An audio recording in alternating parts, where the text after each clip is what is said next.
ಖಾನ್ ಅವರದು ಏನು ಸಂಚಿಕೆಗಳು ನಡೀತಾ ಇದೆ ಮತ್ತು ಅದಕ್ಕೆ ಅವರೇನು ಸ್ಪಷ್ಟೀಕರಣ ಕೊಟ್ಟಿದ್ದಾರೆ, ಅವರ ಸ್ಪಷ್ಟೀಕರಣ ಸರಿ ಇಲ್ಲ ಎಂಬುದರ ಬಗ್ಗೆ ನಮ್ಮ ವಾದ.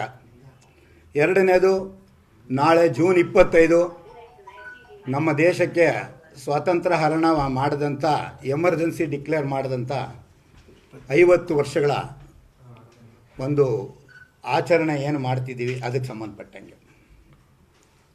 ಮೊದಲನೇದಾಗಿ, ವಸತಿ ಸಚಿವರಾದ Zameer Ahmed Khan, the most popular leader, ಯಾವುದರಲ್ಲಿ? ಕರಪ್ಷನ್ನಲ್ಲಿ, ದುಡ್ಡು ಹಂಚೋದ್ರಲ್ಲಿ.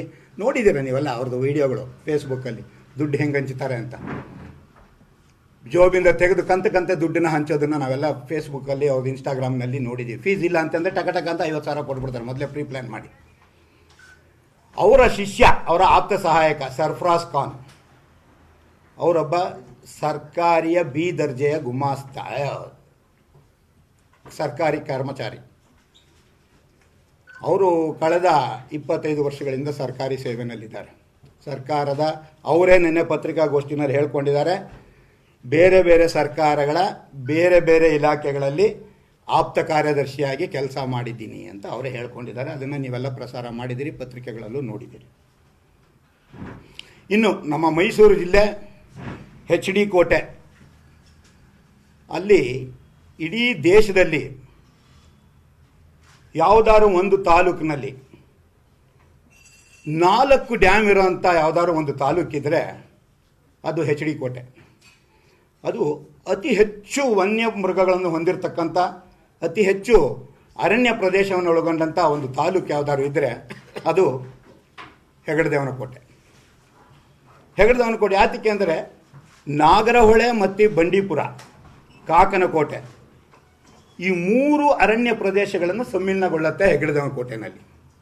ನಾಗರಹೊಳೆ ಬಂದು ಎಂಡಾಗತ್ತೆ, ಆಡಳಿತಾತ್ಮಕವಾಗಿ ಮಾಡಿರ್ತಕ್ಕಂಥ ಒಂದು, ಅಲ್ಲಿಂದ ಬಂಡೀಪುರ ಶುರು ಆಗುತ್ತೆ. ಅದೆರಡರ ಮಧ್ಯದಲ್ಲಿ ಕಾಕನಕೋಟೆ ಅರಣ್ಯ ಪ್ರದೇಶ ಬರುತ್ತೆ. ನಮಗೆಲ್ರಿಗೂ ಗೊತ್ತಿದ್ದಂಗೆ ಕಾಕನಕೋಟೆ ಮಹಾರಾಜರ ಕಾಲದಲ್ಲಿ ಮೊದಲನೇ ಕೆಡ್ಡ ಮಾಡಿದಂಥ ಪ್ರದೇಶ, ಕೆಡ್ಡ ಆಪರೇಷನ್ ಅಂದರೆ ಸ್ವಾತಂತ್ರ್ಯ ಪೂರ್ವದಲ್ಲಿ.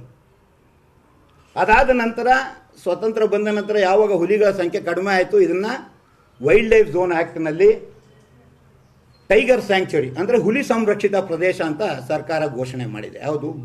ಬಂಡೀಪುರ ಮತ್ತು ನಾಗರಹೊಳೆಯನ್ನು. ಅದರಲ್ಲಿ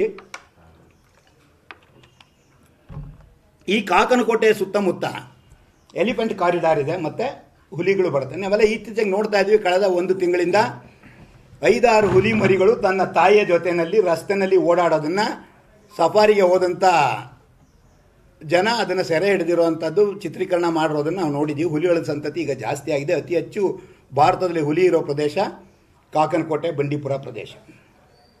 ಇಂಥ ಒಂದು ಪ್ರದೇಶದಲ್ಲಿ ಅಕ್ರಮ ರಿಸಾರ್ಟ್ಗಳು ಚಾಲ್ತಿಯಲ್ಲಿ ಇರೋದು ನಮಗೆಲ್ರಿಗೂ ಗಮನಕ್ಕೆ ಬಂದಿದೆ.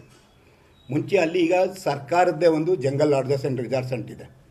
ಅದು ಮಹಾರಾಜರ ಕಾಲದಲ್ಲಿ ಮಹಾರಾಜರು ಬೇಟೆ ಆಡೋಕ್ಕೆ ಹೋದಾಗ ಇಳ್ಕೋತಾ ಇದ್ದಂಥ ಒಂದು ಅರಮನೆ ಅದು. ನಂತರ ಕಾಲಾನುಕಾಲದಲ್ಲಿ ಸ್ವಾತಂತ್ರ್ಯ ಬಂದ ನಂತರ ಅದು ಸರ್ಕಾರ ವಹಿಸ್ಕೊಂಡ ನಂತರ ಜನಗಳಿಗೆ ಅನುಕೂಲ ಆಗಲಿ ಅಂತ ಅದನ್ನು ಒಂದು ಹೆರಿಟೇಜು ಇರೋದರಿಂದ ಟೂರಿಸ್ಟ್ಗಳಿಗೋಸ್ಕರ ಆಕರ್ಷಣೆ ಆಗಲಿ ಅಂತ ಅದನ್ನು ಕಾಕನಕೋಟೆಯಲ್ಲಿ ಇರತಕ್ಕಂಥ ಕಬಿನಿ ಹಿನ್ನೀರಿನಲ್ಲಿ ಇರತಕ್ಕಂಥ ಜಂಗಲ್ ಲಾಡ್ಜಸ್ ಇದೆ. ಅಲ್ಲಿಯ ಸಂಖ್ಯೆ ನೋಡಿಕೊಂಡು ಈ ಹೊಸ ಕಾನೂನುಗಳು ಬಂದ ನಂತರ ಸಾಕಷ್ಟು ಅಕ್ರಮ ರಿಸಾರ್ಟ್ಗಳು ಪ್ರಾರಂಭ ಆಗಿದೆ. ಅದರಲ್ಲಿ ಪ್ರಮುಖವಾದ್ದು ಈ ಸರ್ಫರಾಜ್ ಖಾನ್ ಅವ್ರದ್ದು. ನಾವು ಮೊನ್ನೆ ನಮ್ಮ ರಾಜ್ಯ ವಕ್ತಾರರಾದ ಮಹೇಶ್ ಅವರು ನಿಮಗೆ ಅದರ ಬಗ್ಗೆ ಮಾಹಿತಿಗಳನ್ನು ಹಂಚಿಕೊಂಡಿದ್ದಾರೆ, ಅದು ಹೇಗೆ ಅಕ್ರಮ ಅಂತ. ಅದಕ್ಕೆ ನಿನ್ನೆ ಸ್ಪಷ್ಟೀಕರಣನ ಸರ್ಫರಾಜ್ ಖಾನ್ ಅವರು ನಿನ್ನೆ ಬೆಂಗಳೂರಿನಲ್ಲಿ ಸ್ಪಷ್ಟೀಕರಣವನ್ನು ಕೊಟ್ಟಿದ್ದಾರೆ. ಅವ್ರು ಏನು ಹೇಳಿದ್ದಾರೆ? ನಾವು ಇದಕ್ಕೆಲ್ಲ ಲೈಸೆನ್ಸ್ ತೊಗೊಂಡಿದ್ದೀವಿ, ಇದು ನಮ್ಮ ದಾಖಲೆಗಳಿದೆ ಅಂತ ತೋರಿಸಿದ್ದಾರೆ. ಯಾವುದನ್ನು ದಾಖಲೆಗಳನ್ನು ಕೊಟ್ಟಿಲ್ಲ. ನಾನು ಈಗ ಕೇಳ್ತೀನಿ, ಆ ದಾಖಲೆಗಳು ಯಾವುದಿದೆ ಆ ದಾಖಲೆಗಳನ್ನು ನಮಗೆ ಕೊಡಬೇಕು. ಯಾತಕ್ಕೆ ಅಂತಂದರೆ, ಒಬ್ಬ ಸರ್ಕಾರಿ ನೌಕರ ತಾನು ಸೇವೆಯಲ್ಲಿದ್ದಾಗಲೇ ಬೇರೆ ಒಂದು ಬಿಸಿನೆಸ್ ಮಾಡುವುದಕ್ಕೆ ಸರ್ಕಾರ ಅನುಮತಿ ನೀಡುವುದಿಲ್ಲ. ಇದು ಮೊದಲನೇದು. ಒಬ್ಬ ಸರ್ಕಾರಿ ನೌಕರದು ಒಂದು ಲಾಡ್ಜ್ ಆಗಲಿ, ರಿಸಾರ್ಟ್ ಆಗಲಿ, ಬಿಸ್ನೆಸ್ನಾಗಲಿ ಮಾಡಲಿಕ್ಕೆ ಅವಕಾಶ ಇಲ್ಲ. ಅವರು ನಿನ್ನೆ ಸ್ವಯಂ ಘೋಷಣೆ ಮಾಡ್ಕೊಂಡಿದ್ದಾರೆ, ನಾನು ರಿಟೈರ್ಡ್ 3 ವರ್ಷ ಆದಮೇಲೆ ರಿಟೈರ್ಡ್ ಆಗ್ತೀನಿ, ರಿಟೈರ್ಡ್ ಆದಮೇಲೆ ನಾನು ಅತಿಥಿ ಗೃಹ ನಡೆಸಿ ನಾನು ಅಲ್ಲಿ ಮಾಡ್ಕೋತೀನಿ ಅಂತ 2016 ಅಥವಾ 15 ಕರ್ನಾಟಕದ ಟೂರಿಸಂ ಪಾಲಿಸಿ ಮಾಡ್ತಾರೆ. ಆ ಟೂರಿಸಂ ಪಾಲಿಸಿನಲ್ಲಿ ಅತಿಥಿ ಅನ್ನೋ ಒಂದು ಸ್ಕೀಮ್ ಇದೆ. ಆ ಅತಿಥಿ ಸ್ಕೀಮ್ನಲ್ಲಿ ಏನು ಹೇಳುತ್ತೆ, ಹೋಮ್ ಸ್ಟೇ ಮಾಡಲಿಕ್ಕೆ ಅವಕಾಶ ಇದೆ. ಹೋಮ್ ಸ್ಟೇ ಅಂದರೆ ಏನು? ಒಬ್ಬ ರೈತ ಅಲ್ಲಿ ರೈತರಿಗೆ ಯಾತಕ್ಕೆ ಕೊಟ್ಟಿದ್ದಾರೆ ಅಂದರೆ, ರೈತರ ಜೀವನ ಇವತ್ತಿಗೆ ಬಹಳ ಕಷ್ಟಕರವಾಗಿದೆ. ಅವನಿಗಿರ್ತಕ್ಕಂಥ ಒಂದು 1 ಎಕರೆ ಅಥವಾ ಅರ್ಧ ಎಕರೆನಲ್ಲಿ ತಾನೂ ವಾಸವಿದ್ದು, ಈಗ ಈ ಅಂಶವನ್ನು ಗಮನಿಸ್ಬೇಕು ತಾವು, ತಾನೂ ವಾಸವಿದ್ದು ಆ ಜಾಗದಲ್ಲಿ ಜೊತೆಗೆ 4 ಎಕ್ಸ್ಟ್ರಾ ರೂಮ್ಗಳನ್ನು ಕಟ್ಟಿಕೊಂಡು ಆ 4 ರೂಮ್ನಲ್ಲಿ ಅತಿಥಿಗಳು ಬಂದು ಆ ಅತಿಥಿಗಳ ಸೇವೆನ ಆ ರೈತಾನೇ ಮಾಡಬೇಕು. ಆದರೆ ಈ ಸರ್ಫರಾಜ್ ಖಾನ್ ಅವರು ಏನು ಹೇಳಿದ್ದಾರೆ, ನಾನು ನನ್ನದು ಹೋಮ್ ಸ್ಟೇ ಮಾಡ್ತಿದ್ದೀನಿ ಅಂತ. ಅದು ಹೋಮ್ ಸ್ಟೇ ಅಲ್ಲ, ರಿಸಾರ್ಟ್. ಅಲ್ಲಿ 20ಕ್ಕೂ ಹೆಚ್ಚು ರೂಮ್ಗಳಿದೆ, ಅತ್ಯಂತ ದೊಡ್ಡ ಕಟ್ಟಡ. ಅಲ್ಲಿ ಬೇಕಾದಂಥ ಎಲ್ಲ ಒಂದು ನಾವು ಬಾಕಿ ಯಾವುದು ಪಾಶ್ ರಿಸಾರ್ಟ್ ನೋಡ್ತೀವಿ, ಅಲ್ಲಿ ಆ ಪಾಶ್ ರಿಸಾರ್ಟ್ಗೆ ಬೇಕಾದಂಥ ಎಲ್ಲ ಫೆಸಿಲಿಟೀಸು ಅಲ್ಲಿದೆ. ಆ್ಯಂಡ್ ಒಬ್ಬ ಗೆಜೆಟೆಡ್ ಆಫೀಸರು ತಾನು ಕೆಲಸ ಮಾಡುವ ಹೆಡ್ ಕ್ವಾರ್ಟರ್ಸ್ ಬಿಟ್ಟು ಬೇರೆ ಜಾಗದಲ್ಲಿ ವಾಸ ಮಾಡಬಾರ್ದು ಅಂತ ಕಾನೂನಿದೆ. ಸರ್ಫರಾಜ್ ಖಾನ್ ಅವ್ರದ್ದು ಹೆಡ್ ಕ್ವಾರ್ಟರ್ಸ್ ಯಾವುದೀಗ? ಬೆಂಗಳೂರು. ಅವರು ಬೆಂಗಳೂರು ಬಿಟ್ಟು ಬೇರೆ ಕಡೆ ವಾಸ ಮಾಡೋಂಗಿಲ್ಲ. ಅವರ ರಿಸಾರ್ಟ್ ಎಲ್ಲಿದೆ? ಕಬಿನಿ HD ಕೋಟೆನಲ್ಲಿದೆ. HD ಕೋಟೆಯಲ್ಲಿ ಅತಿಥಿ ಗೃಹ ಮಾಡಬೇಕು ಅಂತಂದರೆ ಕಾನೂನು ಏನು ಹೇಳುತ್ತೆ, ತಾನು ಅಲ್ಲೇ ವಾಸ ಇದ್ದು ಎಕ್ಸ್ಟ್ರಾ 4 ರೂಮ್ ಮಾಡ್ಕೊಂಡು ಅವ್ರ ಅತಿಥಿ ಸೇವೆ ಅವರೇ ಮಾಡಬೇಕು ಅಂತ. ಸರ್ಫರಾಜ್ ಖಾನು ಹೆಡ್ ಕ್ವಾರ್ಟರ್ಸ್ನಲ್ಲಿ ಬೆಂಗಳೂರಿನಲ್ಲಿದ್ದಾರೆ, ಅವರ ರೂಮು ಇಲ್ಲಿದೆ. ಇದಕ್ಕೆ ಸೇವೆ ಮಾಡ್ತಿರೋರು ಯಾರು? ಅವರು ಅಪಾಯಿಂಟ್ ಮಾಡಿಕೊಂಡಂಥ ಕೆಲಸಗಾರರು. ಇದಕ್ಕೆ ಹೇಗೆ ಸಾಧ್ಯ ಇದು? ಅದಕ್ಕೆ ಧಾರಾವಾಹಿ ನೀವು ಬೇಕಾದ್ರೆ ಫೇಸ್ಬುಕ್ನಲ್ಲಿ ಅವರ ಜಂಗಲ್ ಲಾಡ್ಜಸ್ನ ಹೆಸರನ್ನ ಹಾಕಿದ್ರೆ ತೋರಿಸುತ್ತೆ ಟ್ಯಾರಿಫ್ ಎಷ್ಟು ಅಂತ. ಒಂದು ರೂಮ್ಗೆ ಒಂದು ದಿನಕ್ಕೆ ಒಬ್ಬರಿಗೆ 25,000 ರೂಪಾಯಿ. ನೀವು ಆನ್ಲೈನ್ ಬುಕ್ಕಿಂಗ್ ಮಾಡ್ಕೋಬೇಕು, ಅಲ್ಲಿ ಹೋಗಬೇಕು. ಇದನ್ನೆಲ್ಲ ಮ್ಯಾನೇಜ್ ಮಾಡ್ತಿರೋದು ಯಾರು? ಒಬ್ಬ ಮೌಲಿ ಅಂತ ಅವನ ಹೆಸರು, ವ್ಯಕ್ತಿ. ಅವ್ರ ಅಣ್ಣ ಒಬ್ಬ ಇದ್ದಾನೆ. ಅವನು ಯಾರು?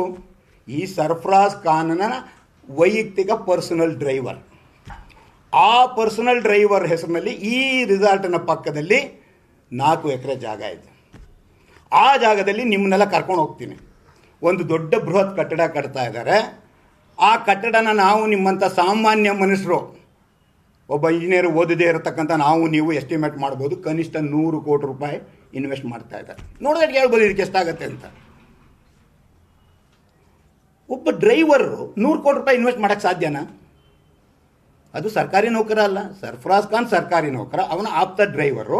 ಅವನ ಜಾಗದಲ್ಲಿ 100 ಕೋಟಿ ರೂಪಾಯಿನ ಇನ್ವೆಸ್ಟ್ ಮಾಡಿ ಹೆಂಗೆ ಕಟ್ತಾ ಇದ್ದಾನೆ? ಈಗ ನಮಗೆ ಈ ಮಿಸ್ಸಿಂಗ್ ಲಿಂಕ್ಗಳಿಗೆ ಲಿಂಕ್ ಬೇಕಿದೆ. ಏನದು ಲಿಂಕು? ಈಗ ಅವರ ಕಾಂಗ್ರೆಸ್ MLAಗಳು BR ಪಾಟೀಲ್ ಹೇಳಿದ್ರು ಮೊದಲು, ಅವರವರ ಕಾನೂನು ನಮ್ಮ ಪ್ರತಿಯೊಂದು ಮನೆಗೂ ಹಣ ಕೊಡಬೇಕು ಅಂತ. ಇವರು ಅಲ್ಲಿಗೆ ಹಣ ಈಸ್ಕೋತಿದ್ದಾರೆ ಅಂತ. ಆ ಹಣ ಎಲ್ಲಿಗೆ ಹೋಗ್ತಾ ಇದೆ? ಆ ಹಣ ಎಲ್ಲ HD ಕೋಟೆಗೆ ಹರಿದು ಬರ್ತಿದೆ. ಯಾರ ಮೂಲಕ ಬರ್ತಿದೆ? ಈ ಮೌಲ್ಯ ಮುಖಾಂತರ. ಅದನ್ನು ಅಲ್ಲಿ ರಿಸಾರ್ಟ್ ಆಗಿ ಕನ್ವರ್ಟ್ ಮಾಡ್ತಿದ್ದಾರೆ. ಈ 4 ವರ್ಷ ರಿಟೈರ್ಡ್ ಆದಮೇಲೆ ಇವರು ಇಷ್ಟೇ ಹಣ ಅಲ್ಲಿಗೆ ವಾಪಸ್ ತರಬೇಕು. ಬಹುಶಃ ಇದು ಇಲ್ಲಿಗೆ ನಿಲ್ಲೋದಿಲ್ಲ. ಇದರಲ್ಲಿ ಜಮೀರ್ ಅಹಮದ್ ಅವರ ಕೈವಾಡನೂ ಇದೆ. ಜಮೀರ್ ಅಹಮದ್ ಅವರು ಸಹ ಇದರಲ್ಲಿ ತಮ್ಮ ಹಣವನ್ನು, ಯಾಕೆಂದರೆ ನೀವು ಅಲ್ಲಿ HD ಕೋಟೆಯಲ್ಲಿ ಈ ಅಂತರ್ಸಂತೆ ವ್ಯಾಪ್ತಿನಲ್ಲಿ ಹೋದರೆ ರೈತರನ್ನು ಮಾತಾಡಿಸಿ, ಜಮೀರ್ ಅಹಮದ್ ಎಷ್ಟು ದಿನಕ್ಕೆ ಒಂದು ಸಾರಿ ಬರ್ತಾರೆ ಅಂತ, 15 ದಿನ ತಿಂಗಳು ಒಂದು ಸಾರಿ ಬರ್ತಾರೆ. ಏನು ಮಾಡ್ತಾರೆ ಕೇಳಿ? ರೈತರಿಗೆಲ್ಲ ಹಣ, ಬಹುಶಃ ನಾನು ಇದು ಹೇಳಿದ್ಮೇಲೆ ಪಾಪ ಅವ್ರಿಗೆ ರೈತರಿಗೆ ಹಣ ತರ್ಬೋದು, ನಿಂತೋಗ್ಬೋದು. ಆದರೆ ನಾನು ಸತ್ಯ ಹೇಳಲೇಬೇಕಾಗ್ತದೆ. ಎಲ್ರಿಗೂ ಹಣನ ಹಂಚ್ತಾರೆ. ಕಳ್ಳೆಪುರಿ ಹಂಚಿದಂಗೆ ಪ್ರಸಾದ ಹಂಚ್ತೀವಲ್ಲ, ಶುಕ್ರವಾರದ ಪೂಜೆ ಆದಂಗೆ ಕಳ್ಳೆಪುರಿ, ಆ ರೀತಿ ಹಣನ ಹಂಚ್ತಾರೆ. ಅದನ್ನು ತೊಗೊಂಡು ಅವರು ಕುಡಿದು ಜನ ಅಲ್ಲಿ ಬುಡಕಟ್ಟು ಜನಾಂಗ ಹಾಳಾಗ್ತಾ ಇದ್ದಾರೆ. ಅರಣ್ಯ ಪ್ರದೇಶ HD ಕೋಟೆಯ 2 ಬದಿ ಗೇಟ್ ಇದೆ. ಒಂದು ಕೇರಳ ಮತ್ತು ಕರ್ನಾಟಕದ ಬಾರ್ಡರ್ನಲ್ಲಿ. ಹಿಂದಿನ ಅರಣ್ಯ ಕಾಯ್ದೆ ಪ್ರಕಾರ ಸಂಜೆ 6 ಗಂಟೆಗೆ ಗೇಟ್ ಬಾಗಿಲಾಗ್ತದೆ. 2 ಕಡೆನೂ ಯಾರೂ ಓಡಾಡೋಕ್ಕಾಗಲ್ಲ. ಆ ಕಡೆ DB ಕುಪ್ಪೆ ಕಡೆ ಗೇಟ್ ಅಂಚಿನಲ್ಲಿ ಒಂದು ರಿಸಾರ್ಟ್ ಇದೆ, ಟೈಗರ್ ರ್ಯಾಂಚ್. ಆ ರ್ಯಾಂಚು ಆ ಗೇಟಿನ, ನಮ್ಮ ಕರ್ನಾಟಕದ ಗೇಟಿನ 50 ಅಡಿ ದೂರದಲ್ಲಿದೆ. ಅಲ್ಲಿ ಒಂದು ಬಾರ್ಗೆ ಲೈಸೆನ್ಸ್ ಕೊಟ್ಟಿದ್ದಾರೆ ಸರ್ಕಾರ. ಅಲ್ಲಿ ಬಾರ್ ನಡೀತಾ ಇದೆ. ಗೇಟ್ ಆ ಬಾರ್ ಕಂಡೀಷನ್ ಏನು ಹೇಳುತ್ತೆ, ವ್ಯಾಪಾರದ ಸಮಯ ಬೆಳಗ್ಗೆ 10ರಿಂದ ರಾತ್ರಿ 11 ಗಂಟೆ ತನಕ ಅಂತ. ಇಲ್ಲಿ 2 ಥರ ಇದೆ.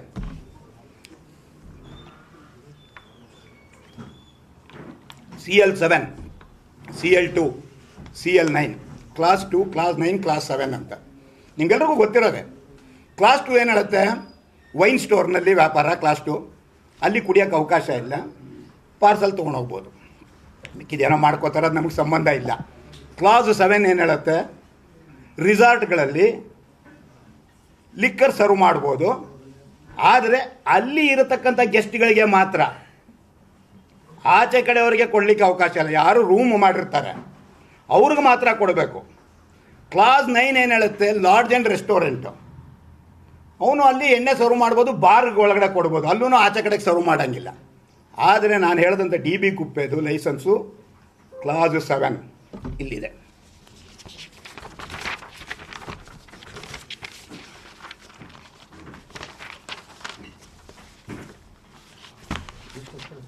ಅದೇ ಒಂದು ನಿಮಿಷ ಬಂದ ಈಗ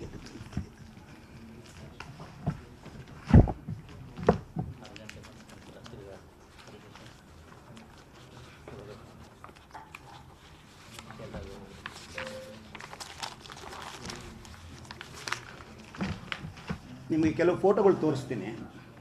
ಯಾಕೆ 100 ಕೋಟಿ ಅಂತ ಹೇಳಿದೆ ಅಂದರೆ, ಈ ರೀತಿಯ ಕಟ್ಟಡಗಳು ಕಾಡಂಚಿನಲ್ಲಿ, ನದಿ ತೀರದಲ್ಲಿ ಈ ರೀತಿಯ ಬೃಹತ್ ಕಟ್ಟಡಗಳು ಕಟ್ಟಲು ಅನುಮತಿ ಕೊಟ್ಟವರು ಯಾರು?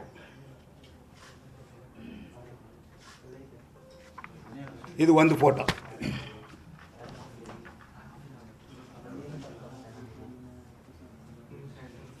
ಇದು ಒಂದು ಸರ್ವೆ ನಂಬರ್ 22/1 ಅಕ್ರಮ ರಿಸಾರ್ಟ್.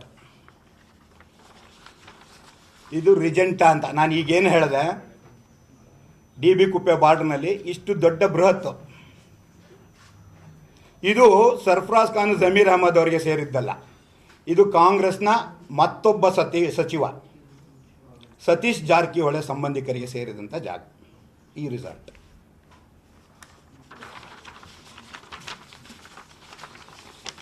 ಇದು ಅದೇ ಇದಕ್ಕೆ ಸೇರಿದಂಥದ್ದು. ನಾನು ಏನಕ್ಕೆ 100 ಕೋಟಿ ಹೇಳಿದೆ ಅನ್ನೋದಕ್ಕೆ ನಿಮಗೆ ಸಾಕ್ಷಿಗಳನ್ನು ಕೊಡ್ತಾ ಇದ್ದೀನಿ. ನಿಮ್ಗೆ ಅಲ್ಲಿಗೆ ಕರ್ಕೊಂಡು ಹೋಗೋನಿದ್ದೀನಿ ನಾನು. ಯಾತಕ್ಕೆ ಅಂತಂದರೆ, ಇದ್ರ ಬಗ್ಗೆ ಒಂದು ಸತ್ಯಶೋಧನಾ ಸಮಿತಿ ಮಾಡಬೇಕು ಅಂತ ನಾನು ಬೆಳಗ್ಗೆ ನಮ್ಮ ರಾಜ್ಯದವ್ರ ಜೊತೆ ಮಾತಾಡಿದೆ. ಖಂಡಿತ ಇಷ್ಟೊಂದು ಅಕ್ರಮಗಳಿದ್ರೆ ಒಂದು ಸತ್ಯಶೋಧನಾ ಸಮಿತಿ ಮಾಡೋಣ, ನೀವು ಮುಂದುವರಿಸಿ ಅಂತ ಹೇಳಿದ್ದಾರೆ. ಇದಕ್ಕೆ ರಾಜ್ಯದ ಅನುಮತಿ ಬಂದೇಟಿಗೆ ಇನ್ನೊಂದು 2-3 ದಿನದಲ್ಲಿ ಅಥವಾ ಒಂದು ವಾರದಲ್ಲಿ ನಿಮ್ಮನ್ನೆಲ್ಲ ಅಲ್ಲಿ ಕರ್ಕೊಂಡೋಗಿ ಸ್ಥಳದಲ್ಲೇ ನಿಮಗೆ ಒಂದು ಪತ್ರಿಕಾಗೋಷ್ಠಿಯನ್ನು ಕಟ್ಟಡಗಳನ್ನು ವಿವರಿಸಿ ಮಾಡೋನಿದ್ದೀನಿ, ಇದೆಲ್ಲವನ್ನೂ ತೋರಿಸೋನಿದ್ದೀನಿ.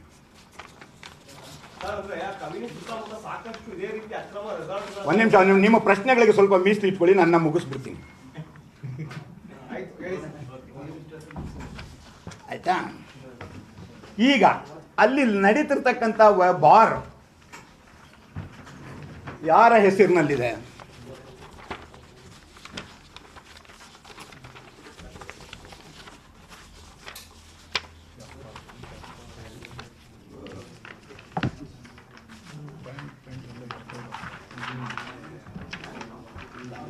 ನೋಡಿ, ಇದು CL7 ಅಂತ ಒಂದು ಬಾರ್ ಲೈಸೆನ್ಸ್.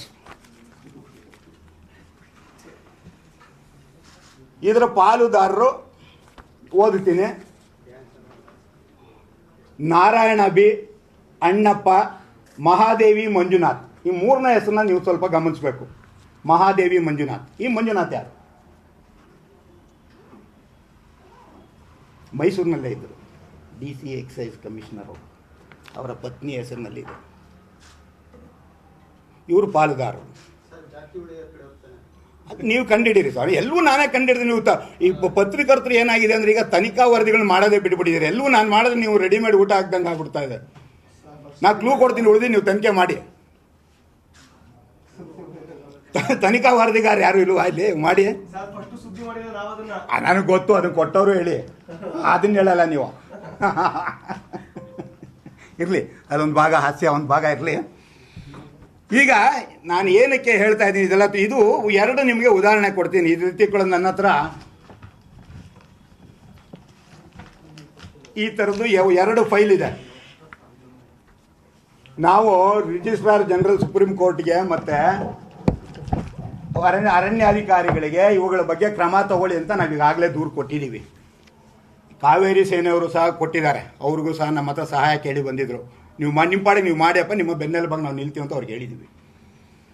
ಯಾಕೆಂದರೆ ಅವ್ರದ್ದು ನಾವು ಯಾವಾಗ ನೀವೆಲ್ಲ ಮಾಡಿದ್ರಿ, ನಾವು ಮೊದಲನೇ ಭಾಗ ಇಲ್ಲಿ ರಿಸಾರ್ಟ್ಗಳ ಬಗ್ಗೆ ಸರ್, ನಿಮ್ಮ ಕಬಿನಿ ಅಷ್ಟೇ ಅಲ್ಲ, ನಮ್ಮ ಕೊಡಗಿನಲ್ಲೂ ಸಹ ಈ ಥರ ಅಕ್ರಮಗಳಾಗಿದೆ, ಇದಕ್ಕೆ ನಮ್ಗೇನಾದ್ರು ಸಹಾಯ ಮಾಡಿ ಸರ್ ಅಂತ ಬಂದರು. ಆಯಿತು, ನೀವು ಮಾಡಿ ಅಲ್ಲಿದ್ದೂ ಅದ್ರ ಜೊತೆ ಇದನ್ನು ಸೇರಿಸಿ ಅಂತೇಳಿ ಕಾವೇರಿ ಸೇನೆಯವ್ರಿಗೆ ಆಗಲೇ ದೂರು ಕೊಟ್ಟಿದ್ದಾರೆ. ಅದಲ್ಲದೆ ಇದನ್ನು ಮೈಸೂರು ಯಾವ ಕೊಡಗು ಮಾಡಿದ್ದಾರೆ. ಅದ್ರ ಪೂರಕವಾಗಿ ನಾನು ಹೇಳ್ತಾ ಇರೋದು ಇದು. ಇಷ್ಟೆಲ್ಲ ಆಗ್ತಾ ಇದ್ದಾಗ ಸಂಜೆ 6 ಗಂಟೆಗೆ ಗೇಟ್ ಹಾಕ್ಬಿಟ್ಮೇಲೆ 11 ಗಂಟೆ ತನಕ ಬಾಗಿಲು ತೆಗೆಯೋದಕ್ಕೆ ಯಾಕೆ ಅವಕಾಶ ಕೊಡ್ತಿದ್ದಾರೆ? ಇದು ಅರಣ್ಯ ವಸತಿ ಪ್ರದೇಶದಲ್ಲಿ ಕಬಿನಿ ನದಿ ತೀರದಲ್ಲಿ ಇಷ್ಟೆಲ್ಲ ಕಟ್ಟಡಗಳು ಕಟ್ಟೋದಕ್ಕೆ ಅಲ್ಲಿ ಹಿರೇಹಳ್ಳಿ ಗ್ರಾಮ ಪಂಚಾಯಿತಿ ಅಂತಿದೆ, ಅವರು ನನಗೆ ಒಂದು ಎಂಡಾರ್ಸ್ಮೆಂಟ್ ಕೊಟ್ಟಿದ್ದಾರೆ. ಇಲ್ಲಿ ಯಾವುದೇ ಕಟ್ಟಡ ನಿರ್ಮಾಣಕ್ಕೆ ನಾವು ಅನುಮತಿ ಕೊಟ್ಟಿರುವುದಿಲ್ಲ. ಹಿರೇಹಳ್ಳಿ ಗ್ರಾಮ ಪಂಚಾಯಿತಿಯವರು ಕೊಟ್ಟಿದ್ದಾರೆ, ನಾವು ಯಾವುದೂ ಕೊಟ್ಟಿಲ್ಲ ಅಂತ. ನಾನು ಅಲ್ಲಿ ಅರಣ್ಯ ಅಧಿಕಾರಿಗಳನ್ನ ಮಾತಾಡಿದೆ, ಸರ್ ನಾವು ಯಾವುದೂ ಕೊಟ್ಟಿಲ್ಲ ಸರ್. ಮತ್ತೆ ಹೆಂಗೆ ಮಾಡ್ತಿದ್ದೀರಾ ಸರ್? ದಬ್ಬಾಳಿಕೆ ಸರ್. ಫೋನ್ ಬರುತ್ತೆ ಸರ್ ನಮಗೆ, ನಾವು ಇದು ಹೇಳಿದ್ರೆ ನಾಳೆ ನಮ್ಮ ಕೆಲಸ ಹೋಗ್ಬೋದು ಸರ್. ನಾನು ಅದಕ್ಕೆ ಹೆಸರುಗಳನ್ನು ಉಲ್ಲೇಖ ಮಾಡ್ತಾ ಇಲ್ಲ. ಪದೇ ಪದೇ ಅಲ್ಲಿ ಅರಣ್ಯ ಅಧಿಕಾರಿಗಳು ಟ್ರಾನ್ಸ್ಫರ್ ಆಗ್ತಾ ಇದ್ದಾರೆ. ಯಾತಕ್ಕೆ ಆಗ್ತಾ ಇದ್ದಾರೆ? ಪರಿಸರ ಪ್ರೇಮಿಗಳಿದ್ದಾರೆ ಅರಣ್ಯ ಅಧಿಕಾರಿಗಳು, ಆದರೆ ಕೆಲವರು ಅವ್ರ ಜೊತೆ ಶಾಮೀಲಾಗಿರೋರು ಇದ್ದಾರೆ. ಇದಕ್ಕೆ ಮೈಸೂರು ಜಿಲ್ಲಾಡಳಿತ ಅನುಮತಿ ಕೊಡಬೇಕು. ಇಷ್ಟು ದೊಡ್ಡ ಕಟ್ಟಡನ ಒಬ್ಬ ಗ್ರಾಮ ಪಂಚಾಯತಿಯವನು ಕೊಡಕ್ಕೆ ಬರಲಿದ್ದಿಲ್ಲ, ಜಿಲ್ಲಾಡಳಿತ ಕೊಡಬೇಕು. ಮೈಸೂರು ಜಿಲ್ಲೆ ವ್ಯಾಪ್ತಿಗೆ ಬರ್ತದದು. ಅಕ್ರಮಗಳು ಈ ಸರ್ಕಾರದಲ್ಲಿ ಅಕ್ರಮಗಳ ಸರಮಾಲೆನೇ ನಡೀತಿದೆ. ಹಿಂದೆ ಬುದ್ಧನ ಕಾಲದಲ್ಲಿ ಒಂದು ಹೆಂಗಸು ಹೇಳ್ತಾಳೆ, ಗಂಡ ಮಗು ಸತ್ತೋದಾಗ ನನ್ನ ಮಗುನ ಬದುಕಿಸ್ಕೊಡು ಅಂದಾಗ, ಸಾವಿಲ್ಲದ ಮನೆಯಲ್ಲಿ ಹೋಗ್ಬಿಟ್ಟು 3 ಕಾಳು ಸಾಸಿವೆ ತಗೊಂಬ ಅಂತ ಹೇಳ್ತಾನೆ ಬುದ್ಧ. ಈ ಅಮ್ಮ ಎಲ್ಲರ ಮನೆಗೂ ಹೋಗ್ತಾರೆ, ಯಾರ ಮನೇಲೂ ಸಾವು, ಎಲ್ಲರ ಮನೇಲೂ ಸಾವಾಗಿರುತ್ತೆ. ಅವಾಗ ಬಂದು ಹೇಳ್ತಾರೆ, ಇಲ್ಲ ಎಲ್ಲರ ಮನೇಲೂ ಸಾವು, ಮತ್ತೆ ಇದು ಸಾವು ಸಹಜ ಕಣಮ್ಮ, ಹಾಗಾಗಿ ನಾವು ಬದುಕ್ಸೋಕ್ಕಾಗಲ್ಲ ಅಂತ ಬುದ್ಧ ಕೊಟ್ಟ ಉತ್ತರ ನಮ್ಮೆಲ್ರಿಗೂ ಜ್ಞಾಪಕ ಇದೆ. ಈಗ ಹೆಂಗಾಗಿದೆ ಅಂದರೆ, ಅದೇ ಬುದ್ಧ ಇವತ್ತಿನ ದಿವಸಕ್ಕೆ ಇದ್ದಿದ್ರೆ, ಭ್ರಷ್ಟಾಚಾರದ ಇಲ್ಲದ ಇಲಾಖೆಯಲ್ಲಿ ನೀನು ಹೋಗ್ಬಿಟ್ಟು ಒಂದು ಅರ್ಜಿ ಕ್ಲಿಯರ್ ಮಾಡಿಸ್ಕೊಂಬ ಅಂತ ಹೇಳೋರು. ಅದು ಆಗ್ತಾ ಇರಲಿಲ್ಲ, ಆಗಲೂ ಅಮ್ಮ ವಾಪಸ್ ಬರೋದು. ಭ್ರಷ್ಟಾಚಾರ ಇಲ್ಲದ ಇಲಾಖೆನೇ ಇಲ್ಲ. ನಾವೇ ಕಳೆದ 1 ವರ್ಷದಿಂದ ಎಸ್ ಟಿ ನಿಗಮದ್ದು ತೆಗೆದಿದ್ದೀವಿ, ಮೂಡಾದು ತೆಗೆದಿದ್ದೀವಿ, SC ನಿಗಮದ್ದು ತೆಗೆದಿದ್ದೀವಿ, ಈ ನಾಗರೋಳ ತೆಗೆದಿದ್ದೀವಿ. ಈ ಥರದ ಅನೇಕ ಡಿಪಾರ್ಟ್ಮೆಂಟ್ಗಳು ನಾವು 1 ವರ್ಷದಿಂದ ತೆಗಿತಾನೆ ಇದ್ವಿ. 75 ಕೋಟಿ, 125 ಕೋಟಿ ಅನ್ನೋ ಇಲ್ಲ, ಬರೀ 75 ಕೋಟಿಯಿಂದ ಸರ್ಕಾರ ಹೇಳ್ಕೋತು. ಲೋಕಾಯುಕ್ತ ಕಂಪ್ಲೇಂಟ್ ಕೊಟ್ಟಿದ್ದೀವಿ. ಇನ್ನೂ ಮಜಾ ಅಂದರೆ 3 ದಿನದಿಂದ ಒಂದು ಕೇಸ್ ಆಗಿದೆ. ಇವುಗಳೆಲ್ಲ ಪತ್ರಿಕೆಯಲ್ಲಿ ವರದಿ ಮಾಡಿದ್ರಿ. ಒಬ್ಬ 2ನೇ ದರ್ಜೆ ಗುಮಾಸ್ತವನ ಹೆಸರು ಗಂಗಾಧರ ಎಂಥದ್ದು, ಮೊನ್ನೆ 3 ದಿನ 25,000 ರೂಪಾಯಿ ಲಂಚ ತೊಗೊಂಡ ಅಂತ ನಮ್ಮ ಲೋಕಾಯುಕ್ತ SP ಸೇರಿ 6 ಜನ ಬೇಟೆ ಹಾಕಿ ಅವನ್ನ ಹಿಡಿದ್ರಂತೆ. ಅದನ್ನ ಪತ್ರಿಕೆಯಲ್ಲಿ ನೀವು ವರದಿ ಮಾಡಿದ್ರೆ, ಅದಕ್ಕೆ ಹಿಡಿಯೋದಕ್ಕೆ ಮಾರ್ಗದರ್ಶನ ಸುಬ್ರಹ್ಮಣ್ಯ ರಾವ್ DGP ಬೆಂಗಳೂರು. 25,000 ರೂಪಾಯಿ ಲಂಚ ತಗೊಳ್ಬೇಕಾದ್ರೆ ಹಿಡಿಯೋದಕ್ಕೆ ಇವರಿಗೆ ಮಾರ್ಗದರ್ಶನ DGP ಸುಬ್ರಹ್ಮಣ್ಯಂ ಕೊಡಬೇಕು. ಇವ್ರು ಇಷ್ಟರ ಮಾರ್ಗದರ್ಶನ ನಾವು ಮಾಡಿದ್ವಿ ಅಂತ ಪತ್ರಿಕಾ ಹೇಳಿಕೆ ಕೊಟ್ಕೊಂಡಿದ್ದಾರೆ. ನಾಚಿಕೆ ಆಗ್ಬೇಕು ಅವ್ರಿಗೆ. ಮೂಡಾದು ನಾವು ದಾಖಲೆಗಳು ಸಮೇತ ಕೊಟ್ಟಿದ್ದೀವಿ. ಇದೇ ಸುದೇಶ್ ಲೋಕಾಯುಕ್ತ SPಗೆ ಕ್ರಮ ವಹಿಸಕ್ಕೆ ಅವ್ರಿಗೆ ತಾಕತ್ತಿಲ್ಲ. 25,000 ರೂಪಾಯಿ ಲಂಚ ಯಾವ ಇವತ್ತಿಗೆ ಬಹಿರಂಗವಾಗಿ ನಡೀತಾ ಇದೆ. ಒಬ್ಬನ ಹಿಡಿದ್ಬಿಟ್ಟು ಯಾಕೆಂದ್ರೆ ಇವರು ನಿನ್ನೆ ಪೇಪರ್ನಲ್ಲಿ ಏನು 10 ಜನದ ಹೆಸರು ಬಂದಿತ್ತು, ಅಷ್ಟು ಜನಕ್ಕೂ ಸೇರಿದ್ರೆ ಬಹುಶಃ ಪ್ರತಿ ತಿಂಗಳು 25 ಲಕ್ಷ ರೂಪಾಯಿ ಸರ್ಕಾರ ಸಂಬಳ ಕೊಡುತ್ತೆ. 25 ಲಕ್ಷ ಜನ ಸಂಬಳ ತಗೊಂಡು 25,000 ರೂಪಾಯಿ ಒಬ್ಬ 2nd ಡಿವಿಷನ್ ಕ್ಲರ್ಕ್ನ ಹಿಡಿದಿದ್ದಾರೆ. ಯಾಕೆ ಇನ್ನೆಲ್ಲೂ ಲಂಚವೇ ಇಲ್ವಾ? ಹಂಗಾರೆ ನಾವೇನು ಅನ್ಕೋಬೇಕು, ಅವ್ನು ಒಬ್ಬನೇ ಪಾಪಿ ಲಂಚ ತಗೊಂಡವನು. ಒಂದು ಗಾದೆ ಇದೆ, ಕದ್ದೋರೆಲ್ಲ ಕಳ್ಳರೆಲ್ಲ ಸಿಕ್ಕಾಕೊಂಡು ಮಾತ್ರ ಕಳ್ಳ ಅಂತ. ಅದೇನ ಅದಕ್ಕೆ ಇದು ಲಿಂಕು. ಈ SP ಅವರು ಈ ಲೋಕಾಯುಕ್ತದವ್ರಿಗೆ ನಾವು ಈ ರಿಸಾರ್ಟ್ದು ಕೊಟ್ಟಿದ್ದೀವಿ ದೂರು ಈಗಾಗಲೇ. ಯಾತಕ್ಕೆ ಈ ಕತೆ? ಲೋಕಾಯುಕ್ತ ಈಗಾಗಲೇ ದೂರು ಕೊಟ್ಟಿದ್ದೀವಿ. ಲೋಕಾಯುಕ್ತದವ್ರು ಯಾತಕ್ಕೆ ಕ್ರಮ ತಗೊಂಡಿಲ್ಲ? ಅರಣ್ಯ ಅಧಿಕಾರಿಗಳಿಗೆ ಕೊಟ್ಟಿದ್ದೀವಿ, ಅಲ್ಲಿ ಸಂಬಂಧಪಟ್ಟಂತೆ ಎಲ್ಲ ಅಧಿಕಾರಿಗಳು ಕೊಟ್ಟಿದ್ದೀವಿ, ಸರ್ಕಾರಕ್ಕೆ ಬರೆದಿದ್ದೀವಿ. ಯಾರೂ ಯಾತಕ್ಕೆ ಕ್ರಮ ತಗೊಳ್ತಿಲ್ಲ? ಅರಣ್ಯ ಅಧಿಕಾರಿಗಳು ಯಾತಕ್ಕೆ ಕಣ್ಣು ಮುಚ್ಚಿ ಕೂತಿದ್ದಾರೆ? ಸೂಕ್ಷ್ಮ ಅರಣ್ಯ ಅಧಿಕಾರಿಗಳು ಅರಣ್ಯ ಉಳಿಸೋದವ್ರ ಕೆಲಸನ, ಅರಣ್ಯನ ಹಾಳು ಮಾಡೋದವ್ರ ಕೆಲಸನ. ಮತ್ತು ನಾನು ಈಗ ಮತ್ತೊಮ್ಮೆ ಹೇಳ್ತೀನಿ, ಆ ಸರ್ಫರಾಜ್ ಖಾನ್ ನಿನ್ನೆ ಕೊಟ್ಟಂಥ ಪ್ರಶ್ನೆಗಳು ಏನು ದಾಖಲೆ, ಅದು ಯಾವುದು ಫೇಕ್? ಅವ್ರು ಕೊಟ್ಟಿರೋದು ಯಾವುದು? ಪೊಲೀಸ್ ಪರ್ಮಿಷನ್ ಕೊಟ್ಟಿದ್ದಾರೆ. ಪೊಲೀಸ್ ಪರ್ಮಿಷನ್ಗೂ ಅರಣ್ಯಕ್ಕೂ ಏನು ಸಂಬಂಧ? ಪೊಲೀಸ್ ಪರ್ಮಿಷನ್ ನೆನ್ನೆ ತೋರಿಸಿರೋದು ಪೊಲೀಸ್ ವೆರಿಫಿಕೇಷನ್. ವ್ಯಕ್ತಿ ಯಾವ್ದಾದ್ರು ಒಂದು ಬಾರ್ ಲೈಸೆನ್ಸ್ ತಗೋಬೇಕು ಅಂದರೆ ಪೊಲೀಸ್ ವೆರಿಫಿಕೇಷನ್ ಆಗಬೇಕು. ಈ ವ್ಯಕ್ತಿಯ ನಡತೆ ಇದೆ, ದುರ್ನಡತೆ ಇಲ್ಲ, ಇವ್ರ ಮೇಲೆ ಯಾವುದು ಕ್ರಿಮಿನಲ್ ಕೇಸ್ ಇಲ್ಲ, ಅದಕ್ಕೆ 100 ರೂಪಾಯಿ ಕೊಟ್ಟು ಅರ್ಜಿ ಹಾಕಿದ್ರೆ ನಮ್ಮ ಮನೆಗೆ ಬಂದು ಪೊಲೀಸು ಅಕ್ಕಪಕ್ಕದವ್ರು ವಿಚಾರಿಸಿ ಇವ್ನು ಸರಿಗಿದ್ದಾನೆ ಅಂತ ಒಂದು ಸರ್ಟಿಫಿಕೇಟ್ ಕೊಡ್ತಾರೆ. ನಾನು ಹಾಕಿದ್ರು ಕೊಡ್ತಾರೆ, ನೀವು ಹಾಕಿದ್ರು ಕೊಡ್ತಾರೆ. ನಮ್ಮಲ್ಲಿ ಯಾವ್ದಾದ್ರು ಕೇಸ್ ಇದ್ರೆ ಇವ್ನ ಮೇಲೆ ಇಂಥ ಕೇಸ್ ಇದೆ ಅಂತ ಹಾಕ್ಬಿಟ್ಟು ಕೊಡ್ತಾರೆ. ಅದನ್ನು ತೋರಿಸ್ಬಿಟ್ಟು ಪೊಲೀಸ್ ಪರ್ಮಿಷನ್ ಇದೆ ಅಂತ ಹೇಳ್ತಾನೆ. ಅರಣ್ಯದೊಳಗೆ ಪೊಲೀಸ್ನವ್ರಿಗೆ ಏನು ಕೆಲಸ?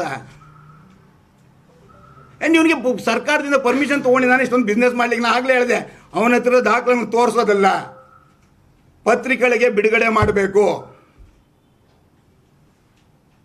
ನಾನು ಕೊಡ್ತೀನಿ ತಗೊಳ್ಳಿ ಎಲ್ಲವೂ. ಈಗಲೇ ಹಿಂಗೆ ಜೆರಾಕ್ಸ್ ಮಾಡಿ ಎಲ್ಲ ತೊಗೊಂಡು ನಿಮ್ಗೆಲ್ರಿಗೂ ಈಗ ಸಾಫ್ಟ್ ಕಾಪಿಗಳನ್ನ ಕಳಿಸ್ತಾ ಇದ್ದೀನಿ. ನಾನು ನಮ್ಮ ಹತ್ರ ಎಲ್ಲ ದಾಖಲೆಗಳನ್ನ ನಿಮ್ಗೆ ಕಳಿಸ್ತಾ ಇದ್ದೀನಿ. ನೀವು ಫೋಟೋಗಳೇ ತೋರಿಸ್ದೆ, ನೀವೆಲ್ಲ ತೊಗೊಂಡಿದ್ದೀರಾ. ಯಾಕೆಂದರೆ ಈ ಪೇಪರ್ಗಳನ್ನ ನಾವು ಡಿಸ್ಟ್ರಾಯ್ ಮಾಡಿಬಿಡ್ಬೋದು. ಅಲ್ಲಿ ಕಟ್ಟಿರೋ ಕಟ್ಟಡಗಳನ್ನ ನಾಳೆ ಬೆಳಗ್ಗೆ ಡಿಸ್ಟ್ರಾಯ್ ಮಾಡೋಕ್ಕಾಗಲ್ಲ, ಹೋಗ್ಲಿಕ್ಕಾಗಲ್ಲ. ಈಗಲೂ ಇದೆ, ನಮ್ಮ ಆಪಾದನೆ ಸರಿ ಇದೆ. ಅಷ್ಟೊಂದು ರಿಸಾರ್ಟ್ಗಳು ಬರಬೇಕಾದ್ರೆ ಇಷ್ಟೊಂದು ಅಧಿಕಾರಿ, ಜಿಲ್ಲಾಡಳಿತ ಇದೆ, ಪೊಲೀಸ್ ಅಧಿಕಾರಿಗಳಿದ್ದಾರೆ, ಅರಣ್ಯ ಅಧಿಕಾರಿಗಳಿದ್ದಾರೆ, ಗ್ರಾಮ ಪಂಚಾಯಿತಿ ಇದೆ. ಈ ಅಧಿಕಾರಿಗಳ ಕೆಲಸ ಏನು? ಈ ಅರಣ್ಯ ಅಧಿಕಾರಿಗಳು ಯಾತಕ್ಕೆ ಸುಮ್ಮನೆ ಕೂತಿದ್ದಾರೆ? ಇದು ಅಕ್ರಮ ಅಂತ ಅವರು ಒಪ್ಕೊಂಡಿದ್ದಾರೆ. ಆ್ಯಂಡ್ ಇಲ್ಲಿ HFL ಅಂತ ನಿಮ್ಗೆ ಆಗಲೇ ಹೇಳಿದೆ. ಈಗ ನೀವು ಕೂತಿದ್ದೀವಲ್ಲ, ಅದು ನದಿ ತೀರ ಆದರೆ ಇಲ್ಲಿ ರಿಸಾರ್ಟ್ ಇದೆ. ಈಗ ಕಬ್ಬಿನಲ್ಲಿ ಏನಾದ್ರು 60,000 ಕ್ಯೂಸೆಕ್ಸ್ ಬಿಟ್ಬಿಟ್ರೆ ನೀರು ಇಲ್ಲಿ ತನಕ ಬಂದ್ಬಿಡತ್ತೆ. ನೀವು ಅದಕ್ಕೆ ಅಲ್ಲಿ ಹೋಗೋದಾಗ ನಿಮಗೆ ಗೊತ್ತಾಗ್ತದೆ, ಒಂದು ಬಿಲ್ಡಿಂಗ್ ಕಟ್ಟಿದ್ದಾರೆ, ಫ್ಲಡ್ ಈ ಲೆವೆಲ್ಗೆ ಬರುತ್ತೆ ಅಂದರೆ ಇಲ್ಲಿ ತನಕ ಬೇಸ್ಮೆಂಟ್ ಎತ್ಬಿಟ್ಟು ಇಲ್ಲಿಂದ ಮೇಲೆ ಕಟ್ಟಡ ಕಟ್ಕೊಂಡಿದ್ದಾರೆ. ಬಂದವರಿಗೆ ಟೂರಿಸ್ಟ್ಗಳಿಗೆ ಅಟ್ರಾಕ್ಷನ್, ನೋಡಿ ನೀವು ನೀರು ಮೇಲೆ ನಿಂತಿದ್ದೀವಿ ಅಂತ. ನಾಳೆ ಏನಾರು ಅನಾಹುತ ಆದರೆ ಇದೇ ಪತ್ರಿಕೆಯವರು ವರದಿ ಮಾಡಬೇಕಾಗತ್ತೆ. ಅವಾಗ ಸರ್ಕಾರಕ್ಕೆ ಕೇಳ್ತಾರೆ, ಪ್ರವಾಸಿಗರು ಬಂದರು, ಅನ್ಯಾಯ ಆಯಿತು, ಮರಣ ಹೊಂದ್ಬಿಟ್ರು, ಅವ್ರಿಗೆ ಕಾಂಪನ್ಸೇಷನ್ ಕೊಡಿ ಅಂತ. ಅವಾಗ ಸರ್ಕಾರ ಮತ್ತೆ 10 ಲಕ್ಷ ರೂಪಾಯಿ ಪರಿಹಾರ ಕೊಡಬೇಕಾಗ್ತದೆ.